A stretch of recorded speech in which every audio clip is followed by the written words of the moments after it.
Muito boa noite, bem-vindos a mais uma aula, sejam muito bem-vindos. Nós vamos falar sobre o cônjuge quando ele é meeiro, quando ele é herdeiro. Bem-vindos, William, André, minha mãe, queridos, compartilhem a live, porque hoje nós vamos falar de situações polêmicas, quando o cônjuge vai ser considerado meeiro, quando vai ser considerado meeiro. Boa noite, queridos. Boa noite, Suzana Lima. Muito bem-vindos. Anne, querida. E Devane, muito boa noite a todos. Vamos falar de um assunto super polêmico, né? Que é super atual e que vai acontecer com todos, né? A questão do casamento, da união estável, quando o cônjuge é meeiro, quando ele é herdeiro. Então nós vamos começar a dizer que meação é diferente de herança. O direito meatório é diferente de direito sucessório. Então, quem tem meação? O que é meação? Meação é o direito que a pessoa tem de ficar com 50% do que foi adquirido na constância do casamento, se o regime foi o da comunhão parcial de bens. Então, se João e Maria são casados pelo regime da comunhão parcial de bens, eles vão compartilhar todo o patrimônio adquirido onerosamente na constância do casamento. Então, se houver um divórcio entre João e Maria, eles vão ter cada um 50% dos bens que foram adquiridos. E na hipótese da morte, professora? Então, como é que acontece na hipótese de divórcio e na hipótese de morte? Porque aí é o que a live está pretendendo esclarecer, e eu também espero esclarecer as dúvidas de todos vocês aqui durante a nossa conversa aqui de 1 hora mais ou menos de live. Então, vamos lá. Meação tem a pessoa quando ela tem um compartilhamento de propriedade com seu cônjuge. Então, nesta hipótese, se João e Maria se divorciarem, Maria fica com 50%. E vamos supor que eles tenham 3 filhos. E aí, João e Maria estão casados, têm 3 filhos. João falece. Metade é da Maria. A Maria é herdeira do João dos bens adquiridos onerosamente na constância do casamento? Não. Ela só tem direito meatório. Boa noite a todos os queridos que estão chegando aqui. Muito bem-vindos. Compartilhem a live e curtam aí, né? Coloquem comentários e façam perguntas, porque muitas dúvidas acontecem aqui dentro desse assunto e nós vamos esclarecer aqui todas as dúvidas que porventura vocês tiverem a respeito desses assuntos. E aí, nessa hipótese, como eu estava dizendo, João e Maria são casados. Maria fica com 50% a título de meação e os outros 50% para os filhos. Então é assim que se divide a herança. Nesse caso, o cônjuge será meeiro e não será herdeiro. Em que hipótese o cônjuge será herdeiro se o casamento for pelo regime da comunhão parcial de bens? Se João tiver bens particulares, né? Qual o regime nesse exemplo? É regime da comunhão parcial de bens. Então vamos lá. João e Maria são casados pelo regime da comunhão parcial de bens. João morreu, mas ele tem bens anteriores ao casamento, ou ele tem bens que lhes foram doados, ou tem bens que ele herdou do pai dele. A Maria só vai ter direito à meação daquilo que foi adquirido onerosamente na constância do casamento. E vai ter uma concorrência, uma sucessão concorrencial com os filhos sobre os bens particulares. Tá? Então, como é que ficaria se eles têm um patrimônio de 1 milhão constituído na constância do casamento? 500 mil para Maria, de direito meatório, de meação, e 500 mil dividido para os 3 filhos. E esses bens particulares, que são bens anteriores ao casamento, bens doados e bens herdados, vai dividir por 4. Tá? Esses bens serão divididos por 4, porque aí Maria vai ter o direito de herança. Então ela será meeira e herdeira. Meeira do que foi constituído onerosamente na constância do casamento e herdeira dos bens particulares concorrendo com os descendentes. Deu para entender? Então essa hipótese, comunhão parcial de bens, 3 filhos, imóvel constituído na constância do casamento, meação do cônjuge e bens particulares vão entrar na sucessão concorrencial. Aí o cônjuge será herdeiro nessa hipótese. Ah, professora, mas aí se eles não têm filhos? Aí, na falta dos descendentes, entram os ascendentes. Então, como é que ficaria essa situação? Então, vamos lá. João e Maria casados, patrimônio adquirido de 1 milhão na constância do casamento, regime da comunhão parcial de bens, tem bens particulares, não tem descendentes, João morreu. Quem fica com os bens? 50% da Maria, daquilo que foi constituído na constância do casamento. Os outros 50% vão ser divididos entre os pais do João e a Maria. Porque quando se trata de descendentes, o cônjuge sempre vai concorrer com os ascendentes, independente do regime de bens, tá? Então, na falta de descendentes, quem está na ordem da vocação hereditária? Ascendentes. Então, a Maria tem 500 mil do que foi adquirido na constância do casamento e os outros 500 mil divide por 3. Neste caso, ela é meeira e herdeira. E os bens particulares? Divide por 3. Pai e mãe do João, Maria. Ela é meeira e herdeira. Tudo bem? Deu para entender? Deixa eu ver aqui. Então, Maria tem direito aos bens que ele herdar ou percebido em doação? Sim, se ele morrer antes dela, tem. Se eles divorciarem, não tem. Né? Então, por isso é que a vida é um mistério. A gente não sabe, né, quanto tempo nos resta aqui na Terra e que nós tenhamos muita longevidade e que venhamos a morrer com 90, 100 anos, mas a gente não sabe.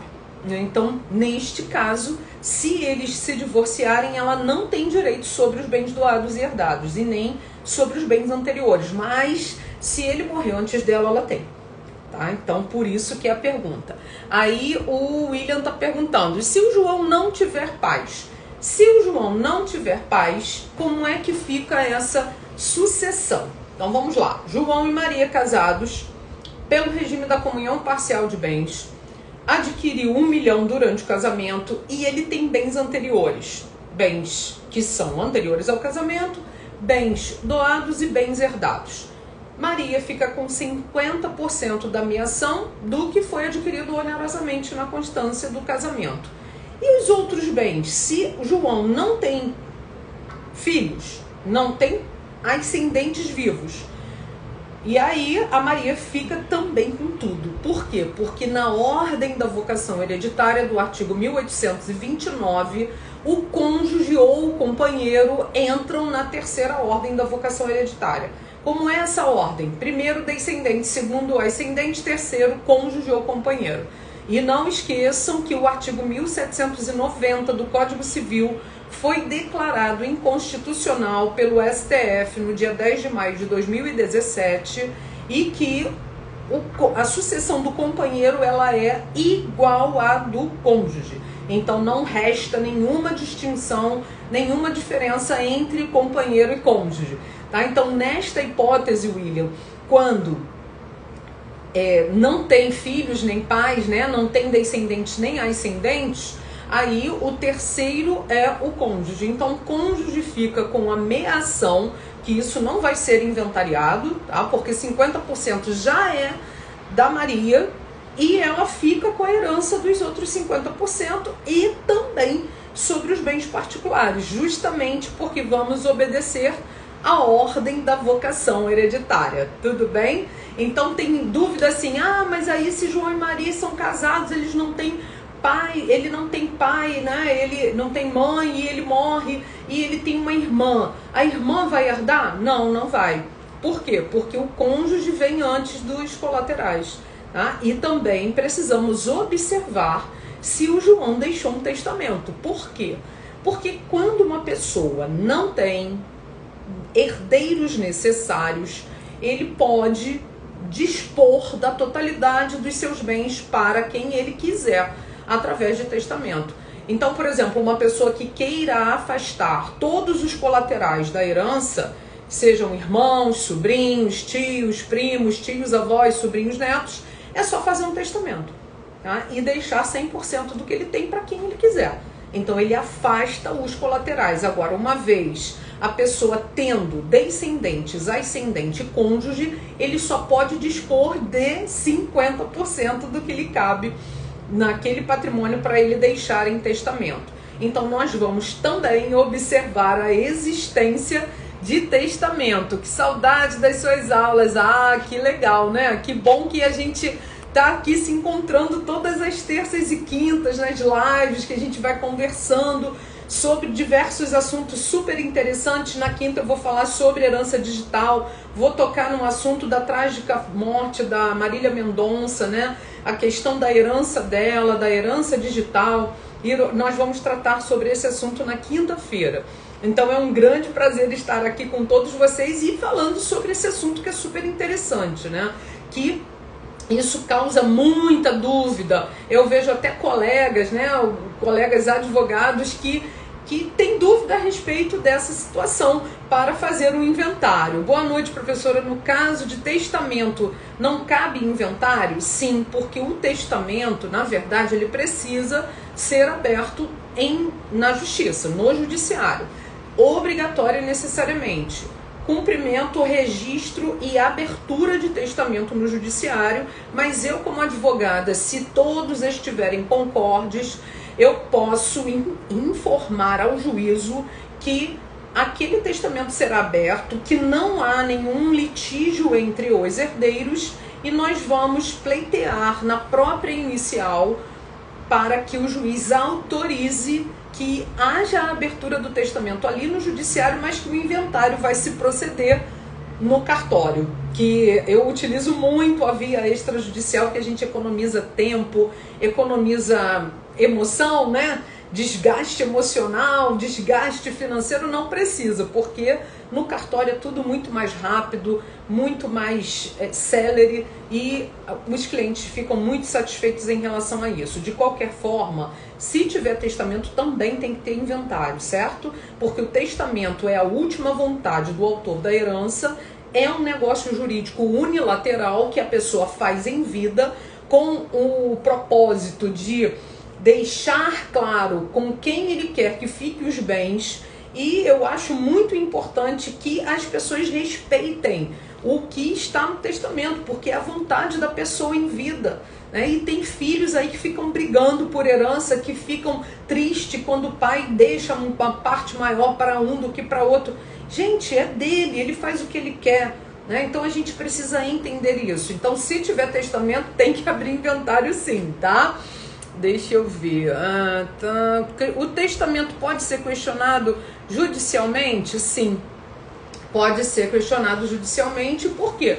Porque pode ser que esse testamento não obedeça ao que está na lei, né? Mas é aquilo que eu acabei de falar, que é importante a gente deixar o testamento, né, com aquela pessoa deliberou aquela vontade em vida. O bom é que se cumpra a vontade dele. Mas, por exemplo, se ultrapassou a legítima, se o pai, por exemplo, João, deixou 70% para um filho e 30 para um, 20 para um e 10 para o outro, aí está ofendendo, ferindo a legítima.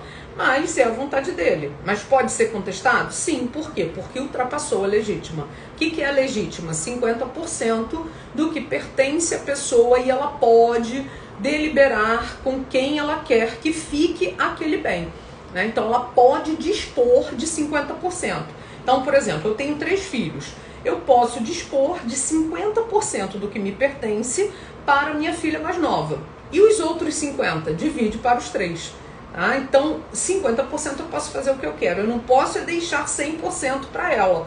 Por quê? Porque aí os meus outros 2 filhos iriam e poderiam contestar esse testamento. Tudo bem? Então, ele pode sim ser contestado judicialmente. Professor, eu ouvi um professor que está em tramitação sobre testamento para animais. Porque os animais, eles já foram elevados a sujeitos de direito, né? Então, na verdade, não são pessoas, mas também não são bens, né? Que são semoventes, conforme prevê lá o artigo 82 do Código Civil, e são elevados a sujeitos de direito porque os animais já têm, por exemplo, deferida guarda compartilhada. Então, o que pode é deliberar por testamento. Por exemplo, se eu tenho vários cãezinhos, né, animaizinhos, eu posso deliberar que alguém seja o tutor daqueles animais e eu deixo uma herança ou um legado de alimentos para que aquela pessoa específica cuide daqueles animais, né? Aí todo mundo vai querer ser o tutor, né, daqueles animais, porque ele vai utilizar a casa, a residência para cuidar dos bichinhos,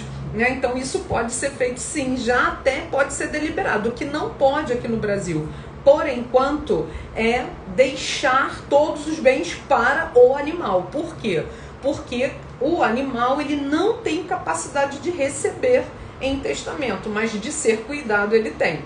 Tá? Então a gente vai também tratar sobre isso, né? Que o testamento tem que ter a capacidade de quem vai testar e a capacidade de quem vai receber. Inclusive, essa questão também entra o fideicomisso, que é o testamento feito por uma pessoa que ainda não existe, que isso pode acontecer, né? E essa é a única possibilidade de haver direito sem sujeito, que é o fideicomisso, que temos a figura do fideicomitente, que é o testador, o fiduciário, que é o pai ou a mãe daquela criança que ainda não nasceu, e o fideicomissário. E aí eu posso deixar os meus bens para o filho do meu filho primogênito, né, que ainda não existe. Então é a única possibilidade de haver sujeito, de haver direito sem sujeito, porque aquela criança vai ter que ser concebida em 2 anos da abertura da minha sucessão, né? Mas isso é outro assunto para outra live, né? A gente vai falando aqui sobre os assuntos que forem surgindo e nós vamos esclarecendo. Isso tudo está lá no artigo 1798, quem tem capacidade para herdar, que são os nascidos ou já concebidos. O 99 fala sobre a sucessão testamentária, e o 1800, parágrafo 4º, prevê essa possibilidade de que essa criança tem que ser concebida em 2 anos após, no momento da abertura da sucessão daquela pessoa que fez o testamento. Mas o assunto hoje não é testamento, depois a gente conversa especificamente sobre testamento. O testamento pode ser questionado, já respondi. Se no caso o cônjuge sobrevivente não concordar com o testamento, é aquela questão que eu falei, né, do que não, se não concordar com o testamento, pode contestar, né, de acordo com o que prevê o 1846. O 1846 prevê a legítima, então 50% do que cabe, do que é da propriedade do autor da herança, ele pode deliberar para quem ele quiser, mas os outros 50% necessário e obrigatoriamente para os seus herdeiros necessários. Quem são os herdeiros necessários? Relembrando, descendentes, ascendentes, cônjuge ou companheiro. E aí, se não respeitou a legítima, pode ser contestado até reduzir as disposições testamentárias. Não vai revogar o testamento, não vai invalidar o testamento. Apenas vamos fazer uma redução das disposições testamentárias, assim como se o pai em vida já tenha doado um bem para o filho, e aquele bem que foi doado para o filho enquanto o pai estava vivo pode ser considerado uma antecipação da legítima, né? E aí esses bens vão ser colacionados para que eles integrem ficticiamente o patrimônio, para que haja uma distribuição equânime entre os herdeiros, para não haver injustiça em relação aos herdeiros. E eu vejo assim na prática alguns filhos que acabam se desentendendo por causa de herança e outros que abrem mão. Ontem mesmo eu atendi uma cliente em que o irmão dela recebeu um testamento da tia. Ela privilegiou só o irmão dela. E ela falou assim, não, tudo bem, ele tinha mais afinidade com a minha tia, mas ele falou que não faz questão. Ela deixou um valor em poupança e aí abre-se o testamento, retira o valor através de alvará ou também pode ser no cartório, porque o tabelião tem fé pública e autoridade para também proporcionar uma escritura pública para fazer o levantamento daquela quantia, e aí tudo bem, fica com a outra tia que também já é idosa e que precisa de tratamento, e ele abriu mão, né? Então ele fez todo o procedimento, né, e abriu mão para a tia. Ela estava me perguntando se isso era correto ou não, aí eu expliquei todos esses pormenores, né? Então é importante. Quero assistir essa live sobre herança digital. Oi, João, que querido, né? Quanto tempo, foi meu aluninho lá no Tom Jobim. Ótimo, eu já fiz uma live sobre herança digital, mas a gente vai falar novamente na quinta, que aí a gente atualiza todo o conteúdo a respeito de herança digital e a gente aproveita para falar, infelizmente, desse trágico acidente da Marília Mendonça e só conjecturar como é que ficariam os bens dela na hipótese, né? Porque ela não era casada e deixou um filhinho. Então a gente vai ver aqui como é que ficaria essa questão. Explica um pouco de como fazer inventário por via cartorial. Olha, é maravilhoso. Por quê? Porque você economiza tempo, né? No meu curso eu explico o beabá de fazer um inventário extrajudicial, né? Desde no iniciozinho que eu pego o token do advogado, o certificado digital, eu insiro na máquina e eu tenho uma aula sobre isso, né? Como é o passo a passo. Aí você vai acessar o site da Secretaria de Fazenda, você vai fazer a abertura do inventário para não perder o prazo de abertura, que é de 2 meses, de acordo com o artigo 611 do CPC. Aí você vai fazer todo o preenchimento minucioso, com muitos detalhes, com muita atenção, porque é o que eu falo, gente, se a gente não é organizado, a vida fica uma bagunça, né? Então, organização é tudo, né? E ordem não é controle, é organização, né? Então, por isso que a gente precisa fazer isso. Então, é muito mais rápido. Então, qual é o procedimento? Rapidamente falando aqui para você, porque na jornada que a gente vai fazer 23, 24 e 25, eu vou explicar todos esses pormenores, tá? Mas aqui falando superficialmente, né? Porque o tema da live é o cônjuge, meieiro e herdeiro.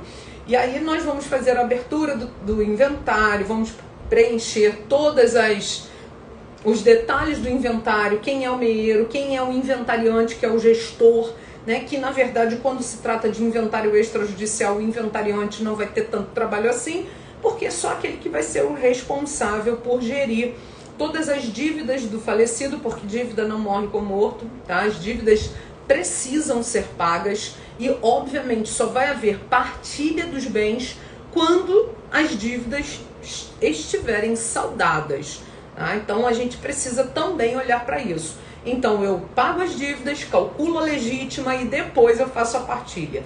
E o próprio sistema ele é intuitivo, vamos dizer assim, você acaba aprendendo, ele é autodidata, né? A gente se torna autodidata, é autoexplicativo, melhor dizendo.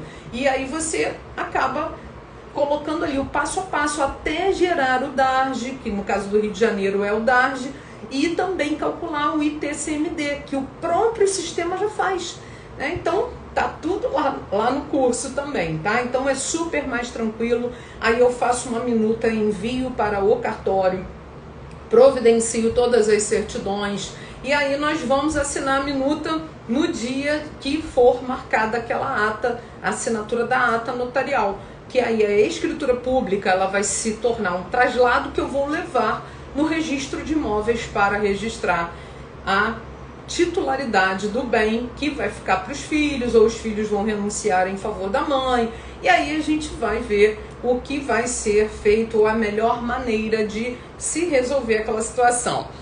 Tenho dúvida sobre quem irá administrar as mídias sociais. Pois é, essa que é a questão, né? Quem vai administrar as mídias sociais dela? Nós vamos falar sobre isso.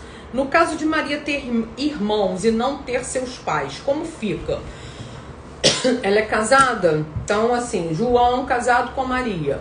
E você está perguntando aí, a Maria tem irmãos e não tem pais.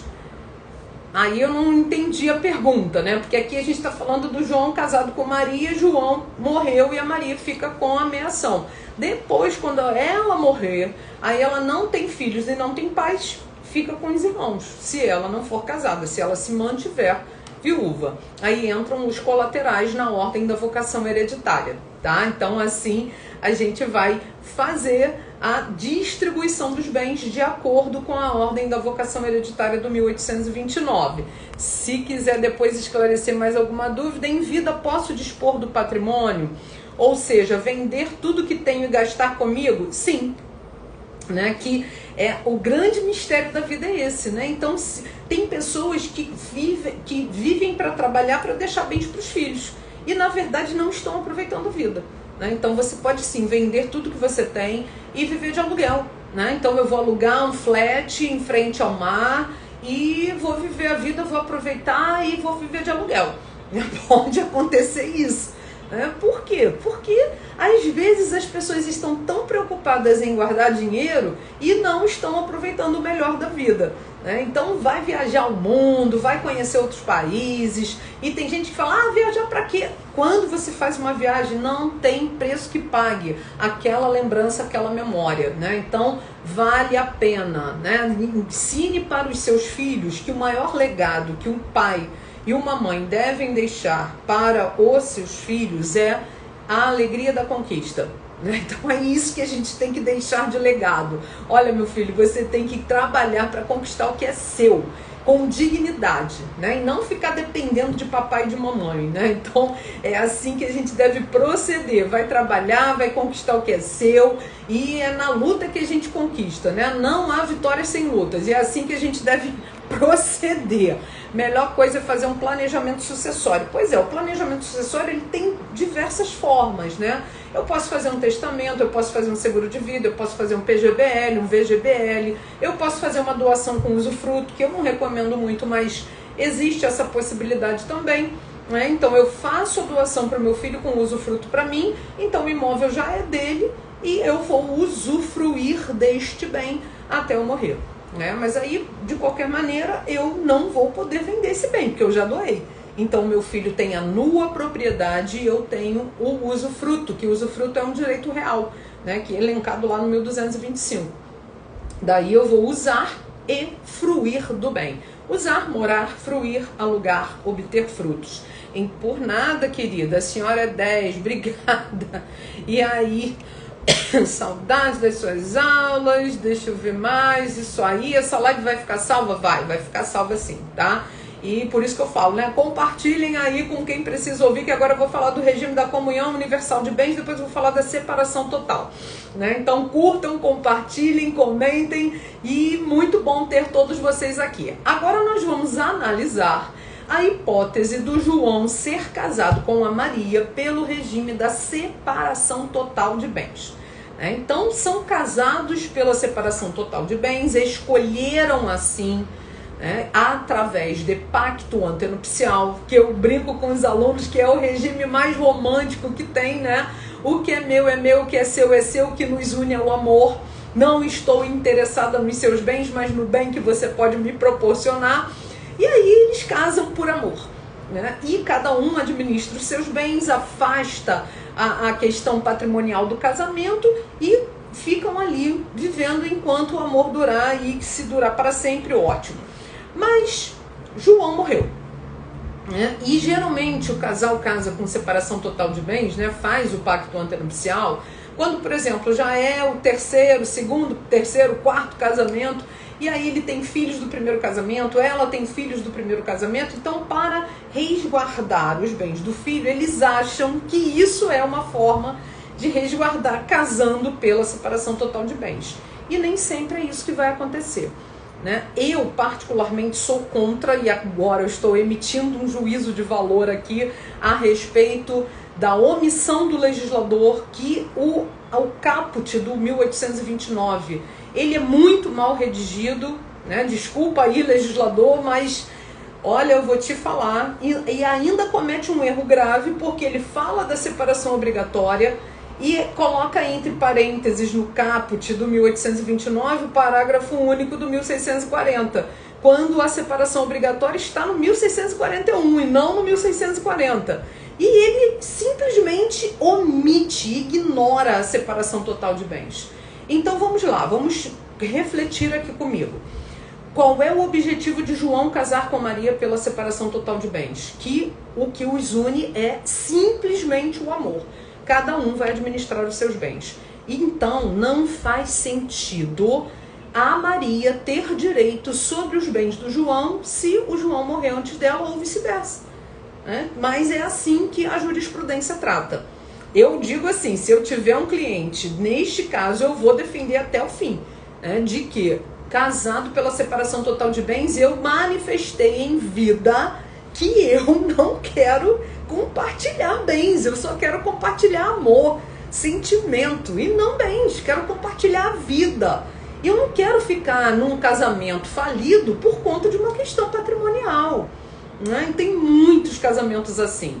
Então, não faz sentido a Maria ter direito sobre os bens no casamento pelo regime da separação total de bens ou vice-versa, mas é assim que vai acontecer.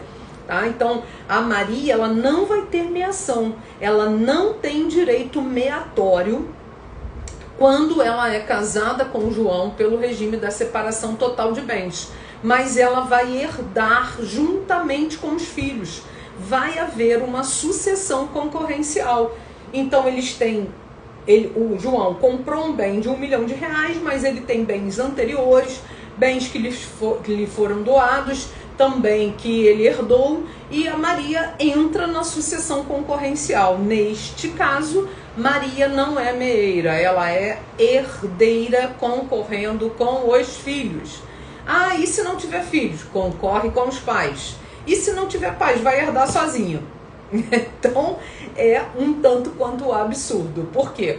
Porque em vida, eles deliberaram que não iriam partilhar os bens. E por que isso vai acontecer após a morte? Não faz sentido.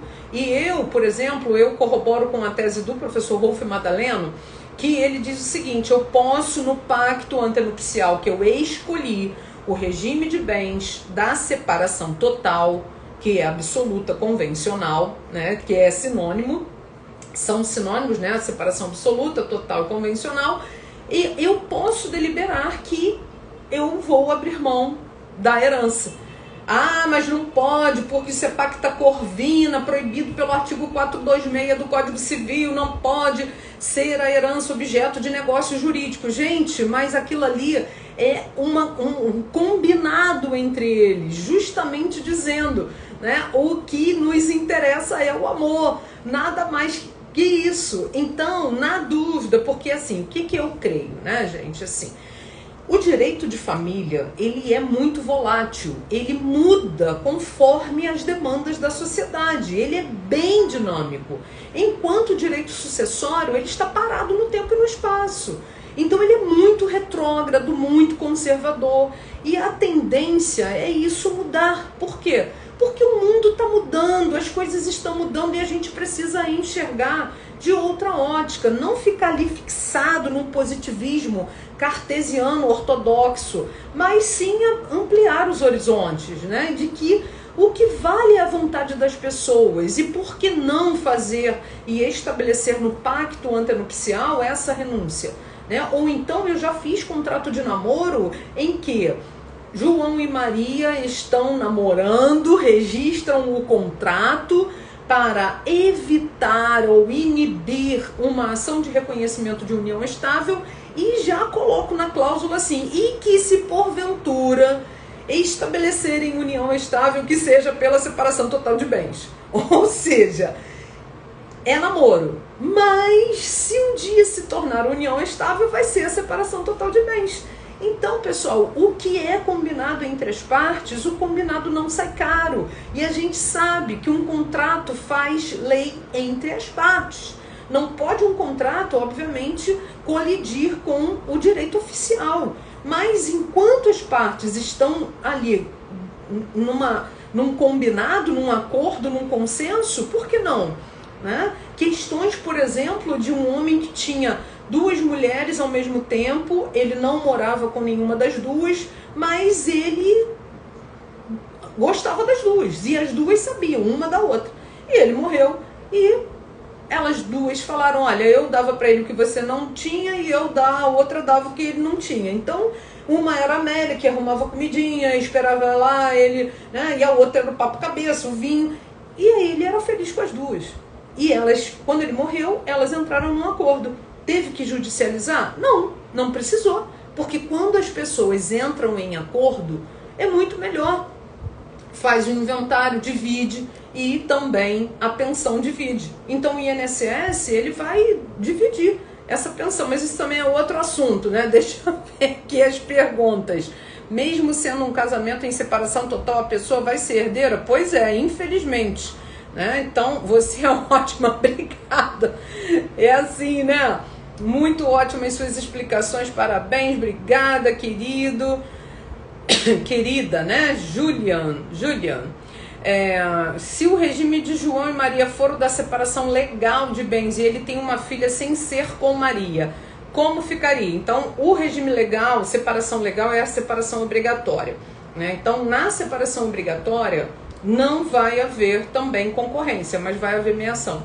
Tá? Então, na separação obrigatória, por causa da súmula 377 do STF, né, que faz o artigo 1641 cair por terra, isso, obviamente, se a súmula 377 do STF for invocada. Por quê? A súmula 377 do STF, ela transforma a separação obrigatória em comunhão parcial. Então, vai ter meação e a filha vai ser herdeira. Então, é assim que funciona. Tá? Na questão se ele tem uma filha só dele e ela vai ter direito à meação por causa da invocação da súmula e a filha fica com a herança, mesmo que não seja filha comum com ela. Filho é filho, né? E por isso vai ser herdeira. Deixa eu ver aqui, não entendi, mesmo sendo casamento, a pessoa vai ser herdeira? Vai ser herdeira, no meu ponto de vista, erradamente, mas vai. Só que não vai ter direito aos 50% sozinha, vai concorrer com os filhos, ou seja, lá quem tiver direito, exatamente. Só, na verdade, o cônjuge vai ter direito a tudo se não tiver descendentes e ascendentes. Aí, cônjuge em terceiro lugar na ordem da vocação hereditária. Aí ela vai ficar com tudo nessa hipótese, né? Deixa eu ver se no caso eu fizer um contrato nupcial, é antenupcial, né? E em cláusula colocar que em minha morte o meu cônjuge não terá direito à herança. Posso fazer isso? Aí esbarra, Julian, na questão do artigo 426, né, do Código Civil. Por quê? Porque não pode ser a herança de pessoa viva objeto de negócio jurídico. Então, por isso é que no pacto antenupcial isso pode ser impugnado, mas por via das dúvidas, o pacto antenupcial tem que ter acordo de ambos os cônjuges, então vamos assim acertar para que não haja nenhum tipo de impugnação depois. Mas aí já morreu, vou impugnar. Então tá, e você que escolhe. Né? Porque às vezes as pessoas não sabem por que determinadas coisas estão acontecendo na vida delas. Né? Ou seja, porque elas não têm palavra, ou seja, porque elas agem com malícia. Né? É o que eu sempre falo, cuidado, porque a gente não sabe, né? Quem está seguindo a gente é nosso fã? Não, nem sempre.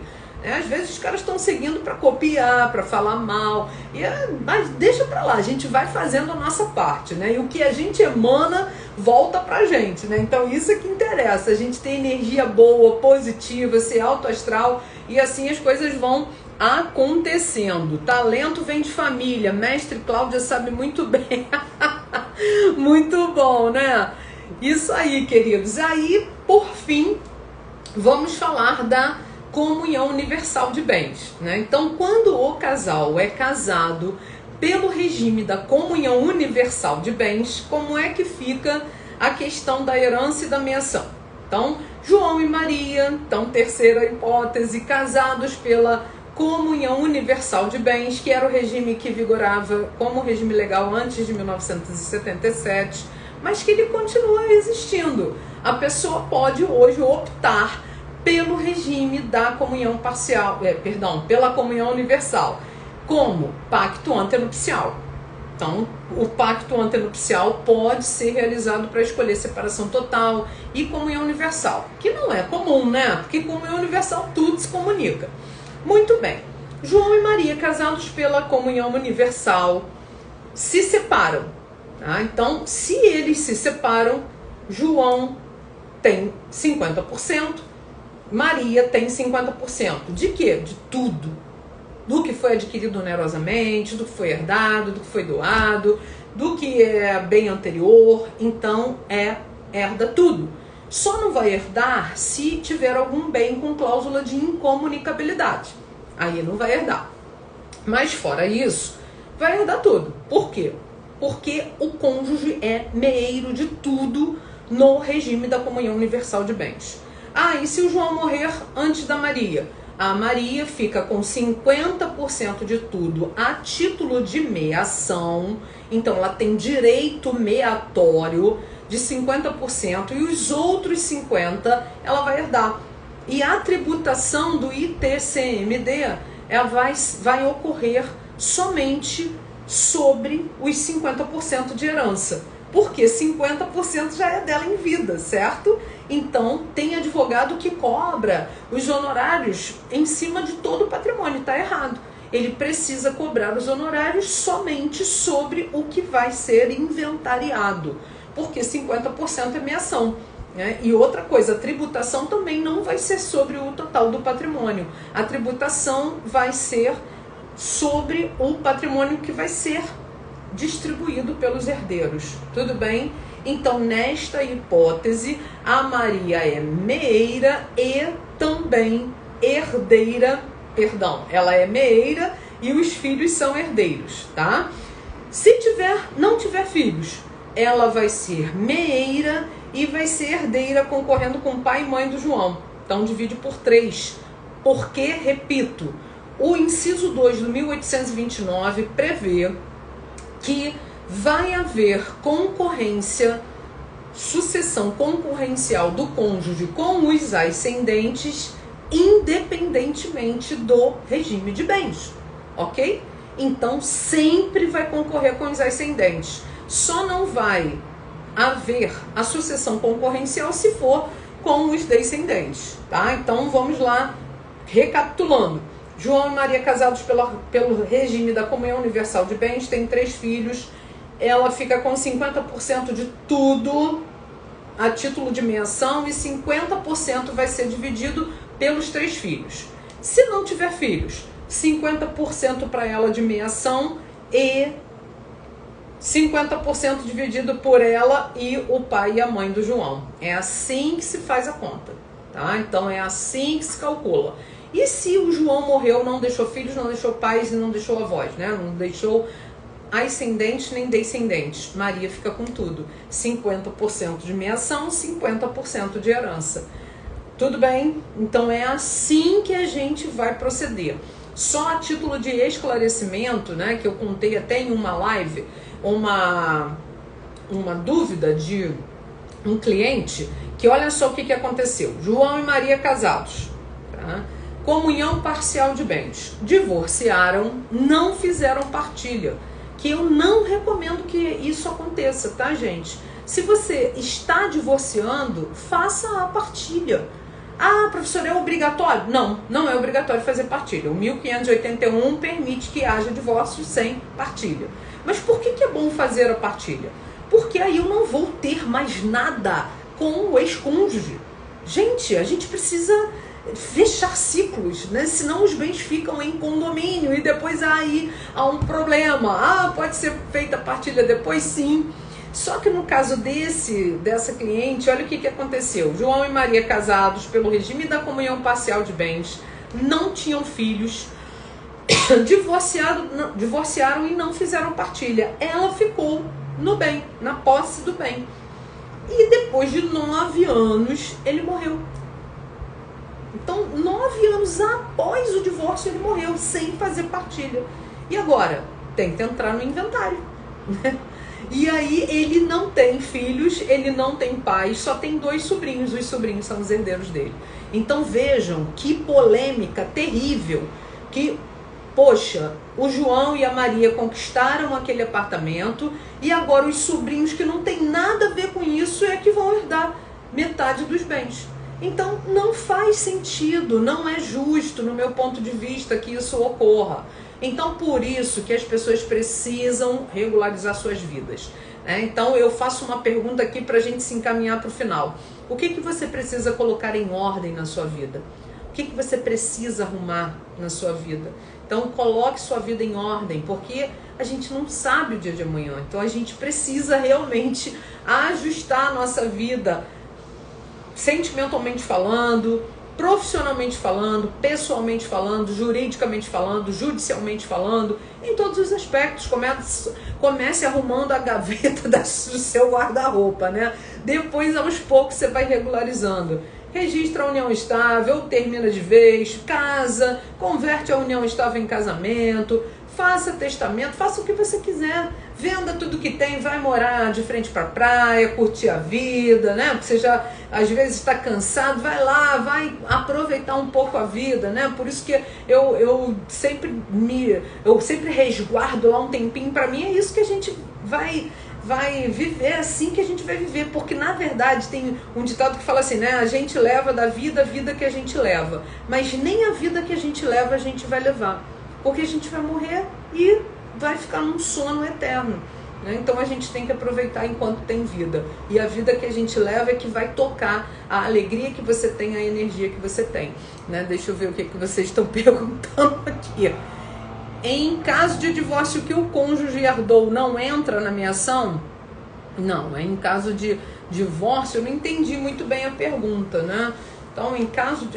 entendi. Agora, João e Maria são casados, eles divorciaram. João recebeu uma herança do pai, não é isso que você está perguntando? Maria não tem direito sobre essa herança, ela só vai ter direito daquilo que foi adquirido na constância do casamento, se o regime foi o da comunhão parcial de bens. E se foi comunhão universal de bens? Aí ela vai ter direito, porque na comunhão universal de bens, tudo se comunica. E se for na separação total de bens? Não vai ser meio, porque separação total de bens, cada um fica com o que é seu, tá? Deixa eu ver aqui, não entendi. Comunhão universal, João morre, tem 3 filhos, metade já é da Maria, o restante será dividido entre os 3 filhos, exatamente.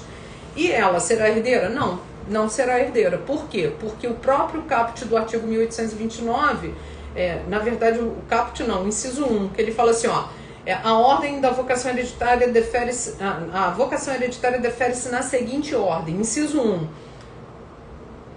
aos descendentes em concorrência com o cônjuge, salvo, ou seja, exceto, se casado na comunhão universal de bens. Então não vai ter sucessão concorrencial. A Maria não é herdeira na comunhão universal de bens, ela só é meeira. Tudo bem?